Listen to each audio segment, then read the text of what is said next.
ہمارے پاس جب لوگ آتے ہیں اور وہ داخل طریقت ہوتے ہیں تو ہم جو بنیادی چیزیں ان کو بتاتے ہیں تو ان میں سے ایک چیز یہ لازمی بتاتے ہیں کہ رزق پاک نہیں ہوگا تو باطن روشن نہیں ہوگا. یہ بنیادی بات ہے. اگر رزق پاک نہیں ہے تو میرے حضور نے ارشاد فرمایا کہ ایک بندہ سفر کر کے کعبۃ اللہ کے صحن میں پہنچتا ہے اور کعبے کے پردوں کو تھام رہا ہے وَيَمُدُّ يَدَيْهِ اور لمبے لمبے ہاتھ کر کے کہتا ہے اے اللہ, لیکن اس کا کھانا حرام ہے, اس کا پینا حرام ہے, اس کا لباس حرام ہے, وہ غزیہ بالحرام, اس کو غذا حرام سے دی گئی ہے. میرے حضور نے فرمایا اس کی کوئی دعا قبول نہیں ہوگی. سفر کیا, جنگل پہاڑ کاٹے, سمندروں کو پاٹ کر کے آگے گیا, ہواؤں کے کلیجے چیر کے آگے بڑھا, مہینوں کی مسافتیں طے کر کے گیا اور کعبۃ اللہ کے سامنے کھڑا ہے, سین حرم میں مطاف میں کھڑا ہے, لیکن اس کا جسم حرام سے پلا ہے. اس نے جو پہنا ہے اس لباس کا تانا یا بانا حرام کا ہے, اس کو غذا حرام کی دی گئی ہے, اس نے پیا حرام کا ہے, اس نے کھایا حرام کا ہے, تو پھر اس کا یہ سارا سفر رائے گاں چلا جائے گا, اس کو کچھ نصیب نہیں ہوگا. تو سب سے پہلی شرط اس عنوان سے عقل حلال ہے. اس کے بعد پھر صدق مقال ہے کہ آپ کی زبان جھوٹ نہ بولے. جب کوئی شخص جھوٹ بولتا ہے روحانیات تو دور کی بات ہے, اللہ کے فرشتے اس سے 1 میل دور ہٹ جاتے ہیں. جب کوئی شخص جھوٹ بولتا ہے تو حدیث پاک میں آتا ہے اس کے منہ سے ایک خاص قسم کی بدبو نکلتی ہے.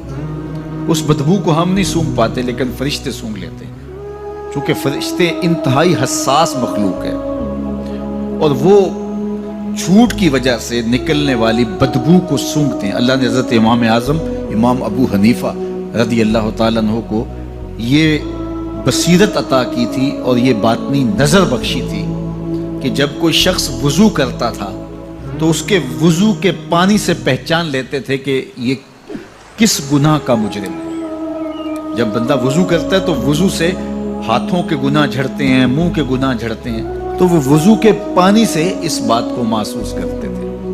اللہ نے ان کو وہ بصیرت عطا کی تھی, لیکن انہوں نے اللہ کی بارگاہ میں عرض کی مالک مجھ سے یہ چیز چھین لے, یہ چیز مجھے نہیں چاہیے. لوگوں کے بارے میں جو ہے وہ ایسا گمان پھر پیدا ہوتا ہے. تو فرشتوں کو اللہ نے وہ حساس جو ہے وہ پاکیزہ وجود دیا, ان کی حس ایسی ہے کہ وہ بدبو جو انسان بولتا ہے اور لفظوں سے جو اثرات نکلتے ہیں وہ محسوس کرتے ہیں. تو جب کوئی شخص جھوٹ بولتا ہے تو اس کے جسم سے, اس کی زبان سے جھوٹ کے ساتھ بدبو نکلتی ہے. اللہ کے فرشتے 1 میل دور تک پیچھے ہٹ جاتے ہیں. تو مجھے بتائیے جو شخص جھوٹ بولتا ہو کیا اسے کوئی روحانی مرتبہ مل سکتا ہے؟ یہ سوچا بھی نہیں جا سکتا, یہ امکانات سے ہی نہیں ہے. اللہ کے محبوب علیہ السلام سے پوچھا گیا کہ حضور کوئی مسلمان کوئی مومن کیا بزدل ہو سکتا ہے؟ فرمایا نہیں, وہ بہادر ہوتا ہے, لیکن ہو سکتا ہے کبھی اس سے بزدلی بھی سرزد ہو جائے. انسانی کمزوری ہے, کبھی انسان بہت طاقت میں ہوتا ہے اور کبھی انسان کمزور بھی پڑ جاتا ہے. فرمایا ہو سکتا ہے کبھی اس سے ہو بھی جائے. پھر پوچھا کہ بخل کر سکتا ہے؟ فرمایا نہیں, مومن سخی ہوتا ہے لیکن ہو سکتا ہے کبھی اس سے بخل بھی ہو جائے. کبھی کبھی دولت اسے اچھی بھی لگنے لگ جاتی ہے, جس طرح فرمایا گیا کہ اولاد مبخلتن مجبنتن, یہ جو اولاد ہوتی ہے یہ بندے کو بخیل بھی بنا دیتی ہے اور بزدل بھی بنا دیتی ہے. جب اولاد نہیں ہوتی تو بندہ سخی بھی ہوتا ہے اور بندہ جو ہے وہ مشکل حالات میں بھی کود جاتا ہے, لیکن جب اولاد ہوتی ہے تو پھر مشکل حالات میں کودنے سے پہلے سوچتا ہے میرے بچے ہیں یتیم ہو جائیں گے. اس کو یہ خیال آتا ہے, پہلے ایسے مال لٹاتا ہے لیکن اولاد ہو جائے تو پھر وہ اولاد کا سوچتا ہے کہ ان کے لیے کچھ میں جمع کر لوں. تو اولاد فرمایا میرے حضور نے کہ مبخلہ و مجبنہ, یہ بخیل بھی کر دیتی ہے اور یہ کمزور اور بزدل بھی بنا دیتی ہے. تو مومن ہوتا بہادر ہے لیکن ہو سکتا ہے کبھی اس سے بزدلی بھی ہو جائے. مومن سخی ہوتا ہے لیکن کبھی ہو سکتا ہے اس سے بخل بھی ہو جائے. لیکن تیسرا سوال حضور سے پوچھا گیا کہ مومن جھوٹا ہو سکتا ہے؟ تو اس پہ 2 ٹوک کہا, نہیں جھوٹا نہیں ہو سکتا. یہ نہیں ہو سکتا کہ مومن ہو اور جھوٹا ہو, وہ سچ بولنے والا ہو. تو عقل حلال اور صدق مقال, یہ 2 خوبیاں جو ہیں یہ اہل اللہ کا طرائے امتیاز ہے اور یہ مجھے اور آپ کو اختیار کرنی چاہیے. حضرت خلیل اللہ جب وادی غیر ذی زرع میں